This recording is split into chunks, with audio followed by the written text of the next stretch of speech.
Perang yang berkepanjangan di Timur Tengah mulai mengancam pasokan minyak mentah dunia dan sejumlah negara kini sudah mulai mencari opsi dalam memenuhi kebutuhan minyak dalam negerinya.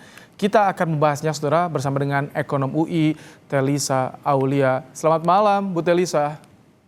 Ya, selamat malam Mas Ibrahim dan pemirsa Kompas TV. Baik, Bu, ini sejumlah negara sudah mulai ancang-ancang mencari alternatif sumber energi ini tengah perang yang sampai saat ini belum mereda. Eh, Kalau Anda mencermati, apakah ini harga minyak dunia akan kembali melonjak?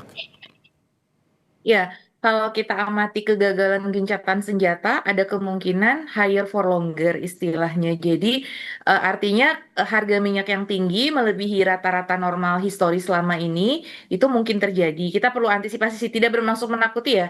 Ini sebenarnya kita lebih ke antisipasi aja yang worst skenario-nya seperti apa. Tapi kan harapan kita upaya-upaya perdamaian dan diplomasi kan tetap dilakukan. Tapi kalau melihat kemarin gencatan senjata yang belum menemukan solusinya dan kemudian ada ancaman baru dari Presiden Trump yang akan memblokade Selat Hormuz. Nah, jadi kemungkinan harga minyak bertengger di posisi yang tinggi itu ada kemungkinannya seperti itu. Nah, tapi again ini bukannya tanpa solusi ya. Kita tetap harus mencari solusi ketika perang apa harga minyak yang tinggi ini tentu harus kita hadapi ya. Tapi possibility itu artinya ada dan harus kita siapkan seperti Oke. itu. Kuat tidak kalau misalkan yang disampaikan pemerintah, harga BBM tak naik sampai akhir tahun? Kuat tidak keuangan kita menghadapi ini?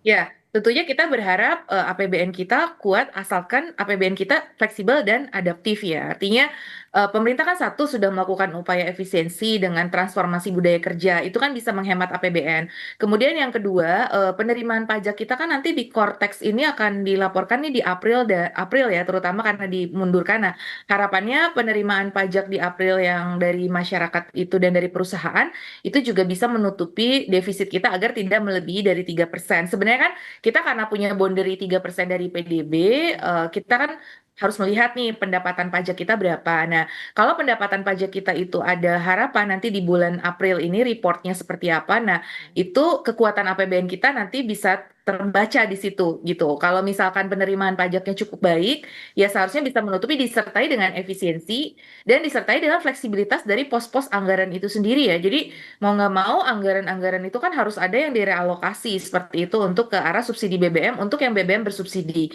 Apabila pemerintah kan pengen mempertahankan terutama harga BBM subsidi, tapi pemerintah kan tidak menutup opsi untuk BBM non subsidi. Untuk Oke. BBM non subsidi, pemerintah menyampaikan bahwa ya sedang dievaluasi terus wait and see. Kalau misalkan ini gamenya berkepanjangan dari Selat Hormuz ini, nah itu ada kemungkinan direview kembali gitu kenaikan harga ini. Jadi Oke. kenaikan harga menurut saya untuk BBM non subsidi memang jangan di close ya, justru harus di open kemungkinan itu tetap ada tapi sesuai dengan kemampuan masyarakat. Jadi kita cari win-winnya seperti itu untuk yang non subsidi. Oh, oke. Jadi kalau misalkan tadi selain penyesuaian harga untuk yang non subsidi, langkah realistis apa yang harus dilakukan oleh pemerintah? Karena kan untuk kebutuhan dalam negeri kita sebagian kuotanya dari impor nih, mengadakan impor. Betul. Dinyatakan bahwa Indonesia kan berupaya untuk melakukan diversifikasi sumber impor, ya kan? Nah, kita sudah berupaya termasuk kayaknya kunjungan Pak Presiden terakhir ke Rusia ini kan juga untuk apa namanya mengamankan stok BBM kita dalam arti bahwa kita ingin menjalin kerjasama untuk membeli BBM dari Rusia juga karena kan Amerika juga sudah mencabut sanksi sementara untuk kita boleh membeli dari Rusia seperti itu. Jadi kunjungan ke Rusia ini kan tentunya ingin membawa misi untuk diversifikasi. Jadi diversifikasi mencari jalur-jalur yang tidak melalui Selat Hormuz seperti itu. Dan kemudian juga selama ini Indonesia juga banyak mengimpor tuh dari Singapura. Nah, kan ini ada dua macam minyak mentah dan minyak dalam bentuk hilir, minyak jadi gitu ya. Nah, kalau yang dalam bentuk mentah itu sendiri memang banyak dari bisa dari Amerika, dari negara-negara produsen. Nah, tapi kalau untuk minyak yang bentuk jadi itu kita banyak mengimpor dari BBM hilir itu dari Singapura.